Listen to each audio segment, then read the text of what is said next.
So I guess let's do the introductions first. So I'm Ellie, and I'm not a DJ and I'm not a producer, but I'm involved in running the radio station.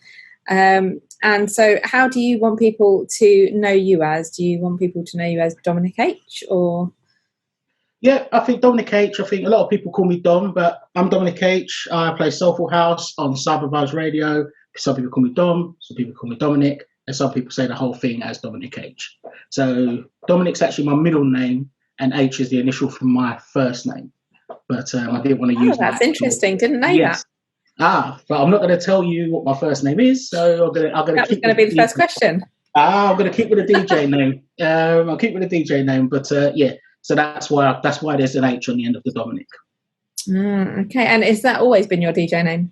No, it wasn't. I used to be known as DJ Chubster for, since I was about 14 years old when I first started out. So we'll get to that. But I used to be known as DJ Chubster, and I held that name for many years. It was like my nickname was, people call me Chubs.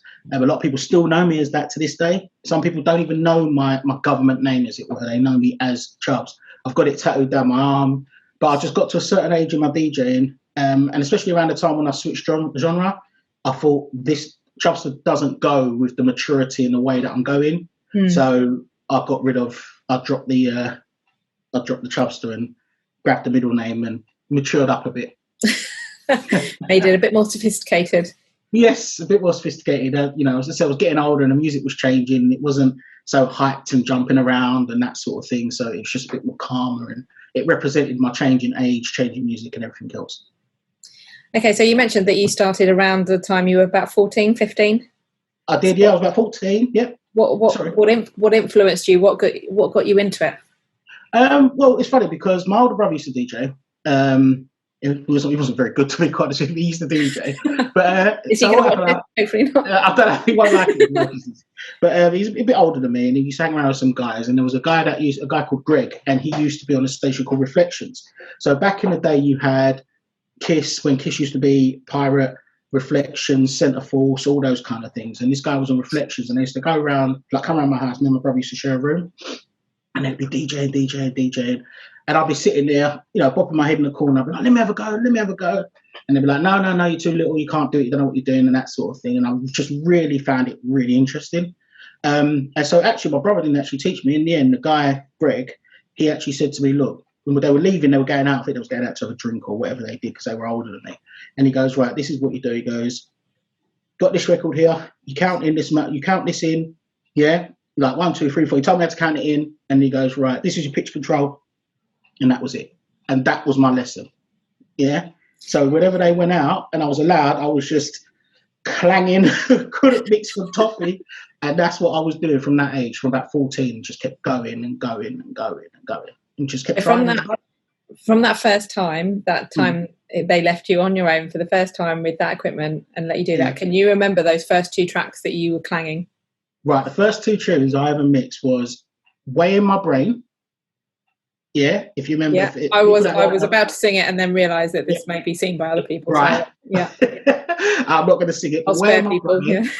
And a tune called Fairy Dust, and they were on XL Recordings. So if you remember XL Recordings back in the day, we're going way back.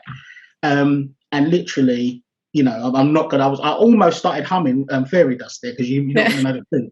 But everyone knows Where My Brain if you're of a certain generation. It's been remixed a few times, isn't it? So, and I literally just tried to get the pitch right on those tunes and just kept trying to mix those tunes. And they were actually the first 2 tunes I actually got to mix right.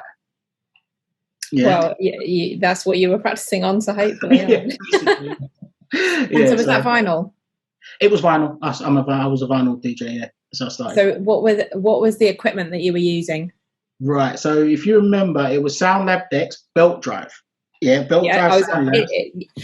You've given away your age a little bit, so I guessed it was belt drives. Right, they were belt drive, and I think it was the MRT 60 mixer or something like that, if I remember correctly. It was like bright blue with all the yellow, and the thing with the belt drives, the Sound Labs, what they used to do is literally the belt used to extend after a while. Yeah. So when you were mixing, say you had a mix in, say you finally locked your mix, it would go like and like because obviously the belt's extended, yeah, sort of thing. So you used to have to like hold the middle of it and, you know, really play around with it. Do you get what I mean? It's not like when the direct drives come in, you could just lock it and leave it. You know, you couldn't really do that. But yeah, Sound Labs, it was Sound Labs. And they were my brothers, and I actually inherited them after he actually realised he couldn't do it and he knocked it on the head. So. And how long did you have them for before you upgraded to direct drives? Well, I had them for years because what's happened, I mean, Technics are back in those days, they were like, for a pair of Technics was about £1,100-1,200. Now, if you go back, if you look at like inflation, the economy and stuff like that, imagine what that costs now. Do you get what I mean? So I couldn't afford any Technics, couldn't afford them, so I just played on those. But I used to go to a friend's house because I actually went into sort of drum and bass, but we'll come to that, the jungle sort of thing. And I went to school with DJ, if you know that genre, there's DJ Swift and Zinc back in the day. Okay, yeah. Not the Cool FM Swift, not that Mampy Swift, the other one, which was Swift and Zinc. And I actually went to school with Swift. So I was in the same class at school and stuff like that. So he had Technics. So I would go around there and practice on there. Couldn't mix on there either because I was really good. I was getting good on the Sound Labs, but then when you got to the direct drives, it was a whole different ballgame. That transition was hard, isn't it? It was really hard. So I think I had those decks for about 4 or 5 years. I think it's about 19. I finally got the money. So it was about 5 years. I finally got the money to get the Technics. I've actually still got them. But yeah, so I've got 1,200. Still got them now. And do you use them very often? No, they're in the garage. They're in the garage, wrapped up, looked after. I don't play the vinyl no more. I don't touch it anymore. Yeah, I've got most of the stuff. I've got it like converted onto MP3. A lot of the stuff there, but I don't touch it anymore. And I haven't really got the room because everything's So if I bring the vinyl, did you go through the painful process of actually recording the vinyl onto MP3? And so you got one of those kind of USB turntables, and you went through that, and you them all. You didn't just buy it. You didn't just go down the quickies and you bought them all again on MP3. Well, I used to produce. I do produce. I haven't produced as much as I would like in recent years. So I had programs where I could actually record in. So I could use the Technics, put it on, and I had a program called Cool Edit Pro, and I used to just record in. And as I record in, then I could just cut it, get rid of some of the hiss and the clicks, stuff like that. And so that's what I did. So and remember, you got to do it in one go. Like you got to listen to the whole tune. So each tune is 5-6 minutes, and some of them are EPs. Taken you years, surely. It took forever. It wasn't one sitting. I tell you that it took forever. It was just like record, do about 10 tunes, stop, do another 10. You know, like when you've got time at the weekend, do some more. And I had a mate of mine that was doing some as well. It just took forever. Do you get what I mean? Yeah, it took forever. But you did it. You've done the entire collection. I've got my entire garage. Wow. And the House of Garage collection. I've got a drum and bass collection, and it was an awful lot of tunes. I am impressed by that, I must say. I know it's just tedious. Otherwise, you're literally just playing tune after tune after tune. It's an arduous task, I'll tell you that. I was at it for a long while, to the point where you don't even like the tune by the time you finish doing it. Do you get what I mean? Yeah. Because you normally mix out after about 3-4 minutes, so you've never heard it at 5 minutes. You don't know what's going on. What is this? At 6 minutes? Where's this come from? Yeah. Is this the same tune, or has it gone into? It's like, why do I even like this tune? Do you get what I mean? It was kind of like that, but got it done. Oh well, so now you're fully digital, I guess. So what is it that what is your equipment now? What are you using now in the digital sphere? My shoulder there, you can see I've got CDJ 2000s, Nexus 2000s. So I haven't got the newest, the 3000s. I've got the CDJs there. So the Nexus 2000s, did you say? Yeah, that's what I got the 2000s. So I graduated to this. So because I'd like in my sort of story, I'd stopped DJing for a while. I DJed for many years. Then I came back. So I sort of chopped around with the equipment. So this is as recent for me as I've had. I went through the controller stage. I went into Denon's. I had the Denon's S5000s, which are really good. But it's just, I think they're challenging Pioneer, in my opinion. They are challenging them, but the problem is they need to sort themselves out in terms of some of the software. And I just found that when I had them, some of the stuff I wanted to do by using a Mac and what have you, I got a Mac and a PC, it was just giving me too much hassle. So in the end, I just had to take the plunge and get the Pioneers. And they're industry standard, aren't they? So if you do play out anywhere or if you go anywhere, you're guaranteed to walk into a pair of these. So are those the ones that you can use the CDs on, or are they the ones where the CDs weren't? Because I can never remember which ones had the CD drive taken away and which ones brought them back again. Yeah, these are the CDJs. The other ones are, if you get the XDJ, the XDJ is basically like a controller but separate. Do you get what I mean? Because it's got no CD drive. I don't even know why they have the CD drive, because nobody uses them. Do you get what I mean? Unless you're like really sort of, don't want to give up that sort of era when it changed to CD. But I've never put a CD in these things. I don't think I ever will. Yeah. Well, it's kind of going back to not as far back to vinyl, and obviously they're smaller and lighter, but they're still space. They take up a lot of space, and like you can see there. So I've sort of built a unit in the corner. I've got a unit in the corner there. So and I've gone up rather than wide, to save some space. Do you get what I mean? Yeah. But it's interesting that you went from Denons to Pioneer, because I'm finding actually more and more in conversations recently, people are going from Pioneer to Denons. So I just wonder whether you were saying obviously that they are challenging, and I just wonder whether they've obviously fixed a couple of those things that you weren't really a fan of, that is making more people convert over now. I don't know. I think the Denons for me, they're a tidy bit of kit. They're a tidy bit of kit. You can, like one deck you can use. You can literally mix with a mixture on one deck, because you can use. There's 2 channels on them. Okay. On 2 decks, you technically have 4 decks. Does that make sense? Yeah. Right. So they are good. They are a good bit of kit, and they're affordable. See, from my point of view, because I'm not a DJ or anything like that, the only thing I know is that they've got pretty lights on them. They've got that green colour light, haven't they? Which is quite nice when you look at them. But that's about it on my side. And they go red. You can turn them red, purple. You can control it. Interesting. Yeah, like if I'm not sure if you remember the videos of my early days when I was on with you guys. If you look at some old videos, you'll see I've got them like red. Oh, red. Yeah, I do remember the red. Yeah, that's right. Yeah. So you can change the colours. There you go. You see. Yeah. See, it's all about the lights. I mean, I must say it's fascinating. So, like whenever kids are always fascinated by DJs as well, aren't they? And you look at them, and I know that we've had that conversation where it's been like, what's so fascinating about it? And I was like, the same thing that attracted you is the pretty flashing lights, because they all do it now.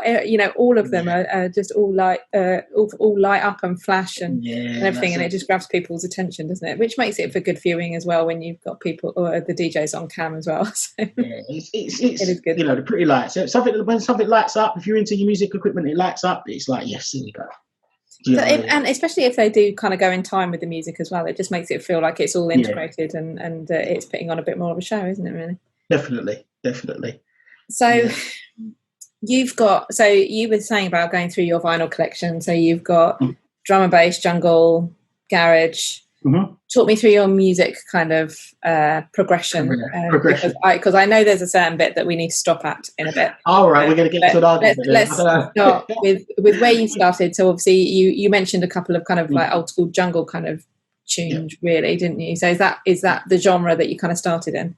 Well, how I started, as a kid, as you normally do, you're into the kind of popular hip hop and all that sort of thing. So when you're just trying to find yourself. But as I said, when my brother and that were playing, it was like the dance music scene. So those days it was, I suppose you'd actually call it house, I suppose. It was like kind of house electronic kind of, that kind of music.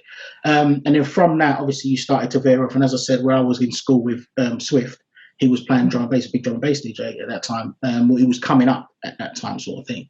So I started to get into the drum and bass and the jungle once I had learned how to mix and what have you. So that's what I played for a while. So I was part of a duo. I won't put that person's name out there because you might not want his name out there, but it was Chubster and this person. And we used to produce a lot of tunes. We used to do a lot of tunes, go down Music House, right, and basically print up, get dub plates done. And so it was all drum and bass jungle. We used to use, what's it called, an Atari. Yeah, an Atari ST. We used to use a program called Optimed Pro. So that's going, so for those who are old enough, that's going way back. Optimed Pro, 4 tracks. Be quite careful not to mention years, but I think it's time to give it away now. I'm not going to give away my age, but it was 4 tracks of music. So literally, like, so if you had your drum, you had your bass drum going, you had your hi-hats, your snare, you've only got one more track left, that's your bass. So you have to drop something out to bring something else back in. It's not like now when you've just got multiple tracks and what have you. I was into the drum and bass for a while. I was on a station called Eruption 101.3. So those days that you had Rush, Cool, Eruption, they were your 3 big boys, sort of that people knew. So when I first started, I used to do a graveyard shift. I used to do a graveyard 5 till 8 a.m. Yeah, I know. So so you wouldn't go raving. You'd literally just get up and go to your show. But the thing is, the show used to pop because that was the time when people were coming home from raving. Yeah. You know what I'm saying? So for your first, so between sort of 5 till 6, it was a bit quiet. Between 6 and 8, the phone line used to go crazy. Yeah. You know, it used to go absolutely crazy because people as you come out of the club and you're on your way back, people are participating or partaking in stuff that maybe they shouldn't, and they're wide awake. But they wouldn't still be up and clubbing at 6 o'clock. Exactly. So then what you'd have is like the phone line used to go crazy. Literally, used to just go absolutely crazy. So I did that for a while. But then after a while, the music just started to. Funny enough, I used to play that, but I used to listen to the garage stuff. You understand what I mean? That time, it was very much house and garage those days. The UK garage thing wasn't really where it was at that point. So I used to listen, DJ that, but I'd go to Greg, my brother's mate, because he lived in an area, he lived in Forest Gate. So for the East Londoners, they'll know that. And I used to go down to his and listen to the house and garage because he used to play that. And then after a while, sort of really cutting through the story, it just got to a point where you'd go, if you went out raving to drum bass jungle raves, it was just kicking off and there was fights. It just the atmosphere wasn't nice. So it got to a point where I said, "This I'm not feeling this no more. This is not for me." Do you get what I mean? You want to go out and enjoy yourself. You don't want to be involved in, you're just looking over your shoulder every 5 minutes, thinking who's doing this and what have you. So I kind of knocked it on the head. I actually did have a release. Actually, I was on an album that went to Japan. I was on a Chemic Crew album. So there's a picture of me out there looking very, very. Anyway.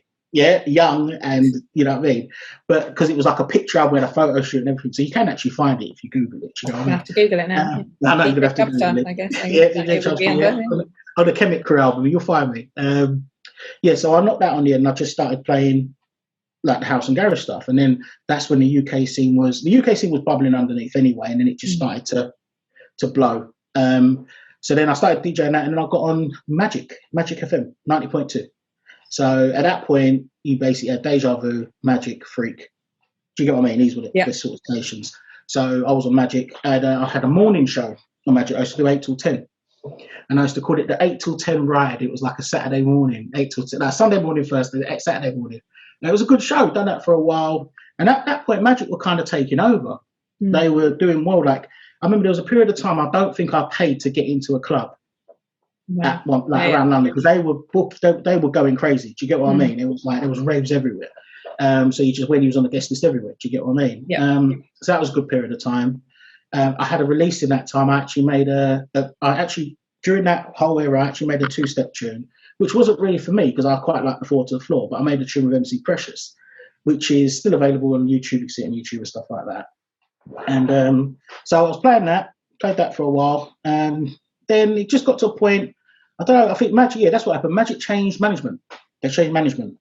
And this new guy took over, and I remember he was calling himself, I don't know, but I don't want to talk about his name or what have you, but he wanted people to refer to him in a certain way. I think they wanted people to call him uncle and stuff like that. And I'm like, I'm a grown man. A bit weird. I'm not doing that. You know what I mean? So it just started to take a direction that I thought, this is not really for me. So I left Magic. And then I got on a station called Touch, and it was funny because the engineer that was on Magic took over on Touch, so I didn't have to do a demo or anything like that. Just got straight on the station. So I was on Touch for a while, and then eventually I just went, you know what, this is not for me anymore, and I actually just stopped DJing. I just stopped. I just literally just knocked it on the head, packed everything away, knocked it on the head, didn't DJ, wasn't interested, left it alone, and just. Basically just took a break, just didn't do anything. Do you get what I mean? But I still had obviously my equipment and stuff like that. My son was born during that time as well. So do you get what I mean? There was other things to focus on. And then I just said, right, at that point I said, right, I'm ready. It was like a period of time had passed. Son was getting older, like into sort of toddler years and stuff like that. So I said, you know what? I say toddler years, he was actually getting, becoming a little boy sort of thing. So I said, let me get back into it. But I said, I'm not going to play garage, because they're not making it anymore. Nobody's producing it. I'm not going to play it anymore. So I then went on to house, soulful house. I started playing soulful house. And soulful house is where you've stuck. And that's where I've been. I formed my show called the Street Bar Show, and I've had that Street Bar Show since 2011. Yeah. Wow. So wherever I go, 10-year anniversary then. That's right. So wherever I go, I take that name. So if I play, whatever station I play on, I basically play. That's my brand. Yeah, Street Bar Show.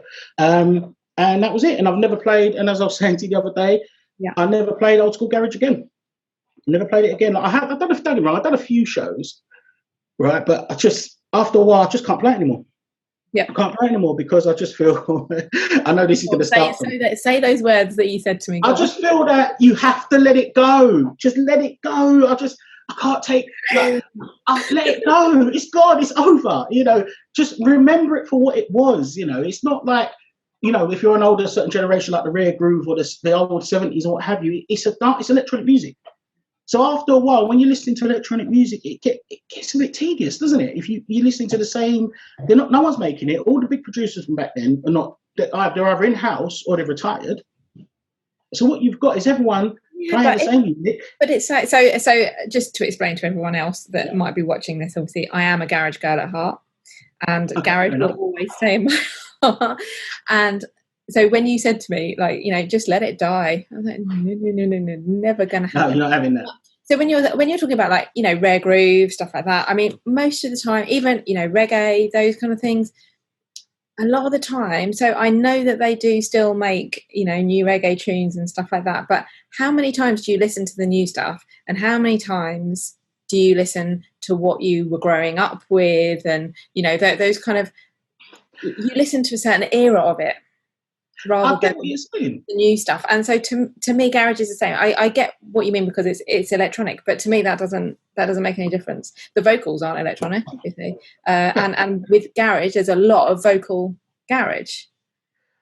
Do you know what? I actually, your argument makes sense, but I just feel that, you know, right. So I grew up in a Caribbean household, so reggae was always playing and stuff like that. And you've got like a classic person like John Holt or Beres Hammond or what have you. Like, you can listen to that over and over again. It's a different kind of thing. It takes you know. But when you listen to garage, and look, don't get me wrong, I loved my garage at the time. I loved it so much.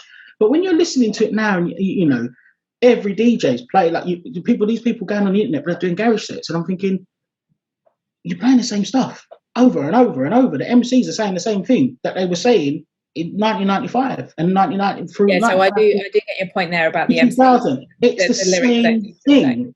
Do you get what I mean? It's like, and I'm thinking, and I'm not trying to look. Don't get me wrong. These guys were brilliant. They were successful guys. I'm not here trying to criticize anybody. Who am I to criticize anyone? I'm just a DJ out of many. But I just think to myself, if I click on a DJ set and I was in, I don't know, Powerhouse or the Warehouse or Bagley's or wherever I was in 97, 98, and I heard that MC when I was in whatever age I was, spitting those lyrics, I certainly don't want to hear that now in 2021. Do you get what I mean? It's like, it's almost like I could just get a mixtape and put that on from back then, because it's the same. Do you understand what I mean? Yeah, I kind of get you, but as well, it'd be like if you went to a concert that was of reggae or whatever, you would still want to hear the same songs and the same lyrics. Fair enough. Yeah. But so for me, it's about, and I know we spoke about this briefly, but you know, ultimately, I guess for me, hearing the same tunes and hearing those kind of things, it's more the memories and the nostalgia that it brings back because of the era that it covered. And I feel like if I never heard that again, that would just be soul destroying to me. I think just to not be, because it just invokes so many memories, because that was the era where, you know, makes me sound so old when I say it, but you know, when we were young, we were out clubbing, we were making those memories, and it's that whole kind of era that I wouldn't want to forget, and I wouldn't want to just let die out, basically. Because those tunes to me just are associated with that. And so when I hear them, okay, I'm prancing around my kitchen and not round Ministry of Sound anymore, but it's those kind of things that I can sing you practically every garage tune there is if there's vocals in it, and you know, I know all the beats, and it'll be one of those things you just need to hear 2 seconds of the intro and you know it. Yeah, Whereas with house music, I enjoy it. Don't get me wrong. I absolutely love it. And I love the beats and as well, a range of it. So I love the soulful stuff, tech house, all that kind of stuff. But for me, it's good to be listening to, because it's always a new experience, because most of the DJs that we have on Cyber Vybez, and indeed most of the DJs that I know now who are playing house, every single week they are tune hunting. Every week they are buying new tunes and new tracks, because so much of it is being made. And sometimes they moan that they can't find anything new that's decent in a week. But practically every week, the sets are new music. And so you never get to learn them in the same way. And I don't know if it's a girl thing or whether it's just me, but I like a good sing-along at times and to really feel the music. And I can't do that with a lot of... The only time I can sing along with house tunes is when they're remixes of either the garage tunes and you recognise the vocals, or the R&B tunes that are using. But that's, that's part of my enjoyment of music, is being able to kind of sing along to it. And I just find that having brand new house music every week, it's good to listen to. And it's good when you're out clubbing and stuff as well. But sometimes I just like to have that kind of other side of things. So, to me, garage kind of brings all of that back, and I just say, oh my god, you can never say to me garage music should just die. I mean, I'm probably being a bit harsh, but I understand what you're saying. Because, for example, I'm one of those DJs. I play a fresh set every week, and what I do try to do every so often is I try to throw a tune in that I played a little while ago. But if I haven't played it 3 times, you're not going to recognise it. And like I'm quite fortunate with Soulful House. It just comes out by the trailer load. So, and I've got good sources for my music. So I've got a fresh set every week. Do you get what I mean, of new tunes or what have you? And I get they're not banging sets. Don't get me wrong. I do really enjoy them, and I know sometimes I'll be like, oh, the vocals on this are awesome. Yeah, because that's what I try to play. I might never hear it again. No, that's it. And so sometimes I forget I've got them. Do you get what I mean? Yeah. So so that's the point. I might actually start going back over and start playing some repeat shows because of the fact that. But I think with the garage stuff, I think what I'm saying is, if you, as I said, don't get me wrong, I love that era. It was a brilliant era. When I try to describe it to people who weren't there, like I always laugh now when you see Back to 95 raves and you've got 25-year-olds going to it, and I'm thinking, well, how old are you in 95? Do you understand what I mean? So it's nice that you can, so it's good that they can appreciate something, but. I just think to myself, okay, if right, so for instance, I remember going back raving back in the day, and I remember I used to go to look for certain DJs. So Cole Tough Enough Brown was playing. I mean, for a lot of people, big EZ fans, I was more Cole, like, Tough Jam, Cole Brown, what have you. That was kind of who I liked, things like that. So I would look at the flyer, see what time people were playing, and plan. You wouldn't sort of go out your house until about midnight, sort of thing. Because another thing that people would do is the DJs. A lot of the DJs never listen to the other DJ. So you get DJs that were booked that will turn up for their set and play more or less exactly the same. Yeah.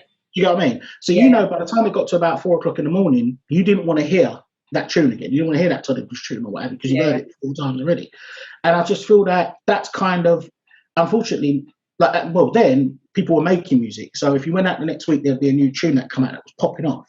Does that make sense? Whereas now, when we listen, when I put on, as I said, I'm like a Facebook watcher. I'm not really a big social media presence. But when you put it on, and I see a lot of people that I know from that era and a lot of people that I raved to with, and I just think to myself, it's almost like we're the same age or older. What are you doing? Do you get what I mean? It's, and I just can't get my head around it, listening to the DJs playing the same thing, the MC saying the same thing. And I'm just like, it's not connecting anymore. It's not hitting for me no more. So I just literally just go click, turn it off. Yeah. Do you understand what I mean? But like, for example, when Sevs plays an old school set on a Sunday, that's cool. Do you get what I mean? Maybe because there's no MCs on it. You know what I mean? And he just play it once every summer. Yeah, I don't know. But I just feel it's a music that we need to put it in the vault, appreciate it, listen to it every so often. Maybe like have that one festival a year or something, or 2 festivals a year where it comes out. And all the big boys come out for it, and then you can really go and appreciate it, and then put it back in the vault again. So, like, if the reggae guys are touring, they don't tour every week and sing the same thing, do they? They go on a tour for a period of time, and then they stop, and then they go back, and they go back next year. And I think that's where the garage needs to be. It needs to come out for a particular period of time, for the people that were there to go and appreciate it, not every week on Facebook. or every day on Facebook, So I think that's where I kind of I've got quite strong about it. Just let it go. Like people say to me, "No, you're not going to play a garage set." I'm like, nope. Like, no, won't do it. Won't do it. I know it's terrible. Grown out of it, haven't you? Really, that's the thing. It's just I've not grown out. I just feel that I don't even know what I would do. I'm standing there hyping and jumping around and flicking. I'm like, what am I doing? This is, you know what I mean? It's too old for all that. Do you know what I mean? Like, I want to play music in a mature way. Do you know what I mean? Let people listen and, do you know what I mean? That jumping around and bopping around. That was them. That was the sort of 17, 18, or whatever, how old you were. Do you know what I mean? Yeah. Yeah. No, I do know what you mean. But I will never agree with you on that point.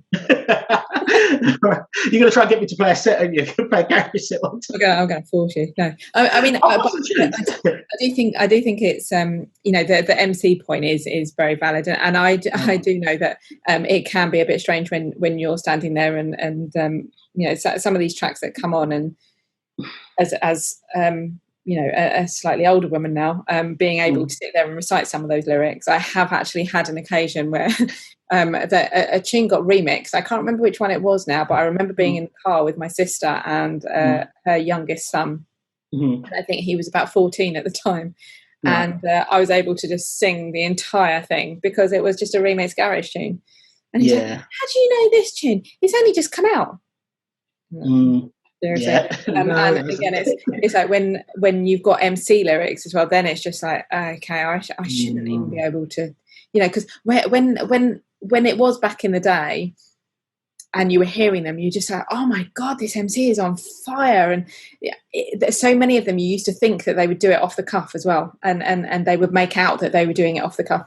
And then after you've gone out raving properly a while and you've heard them a fair few times and you can suddenly recite it and things like that, you're like, okay, yeah, I actually do know these words now. That's quite interesting.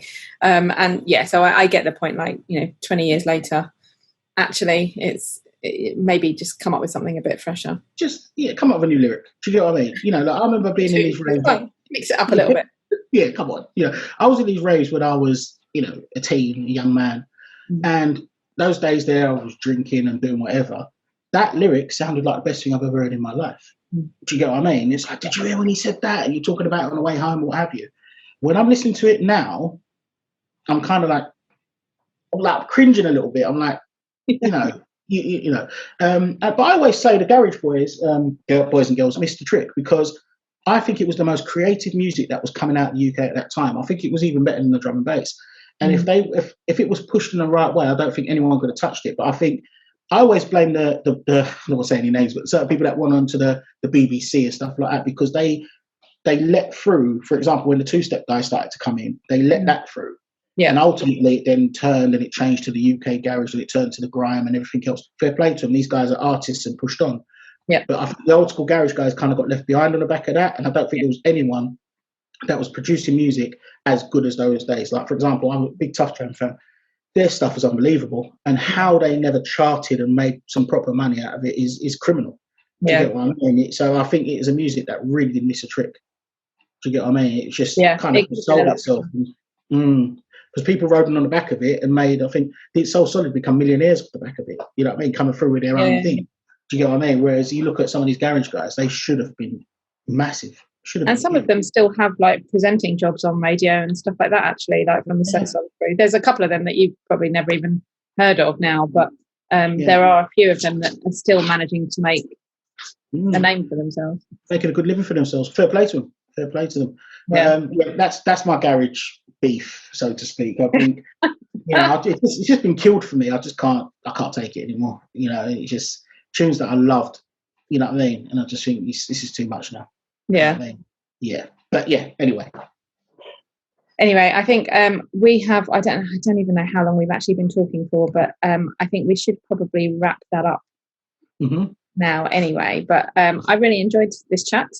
Nice, yeah. And I think it's been really interesting and really revealing on certain opinions.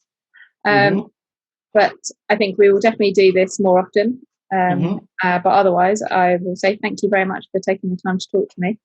Thank you. And we will share it with people on social media as and when we can. Okay, cool. Thanks very much for your time. No worries. Thank you. Thanks for the interview.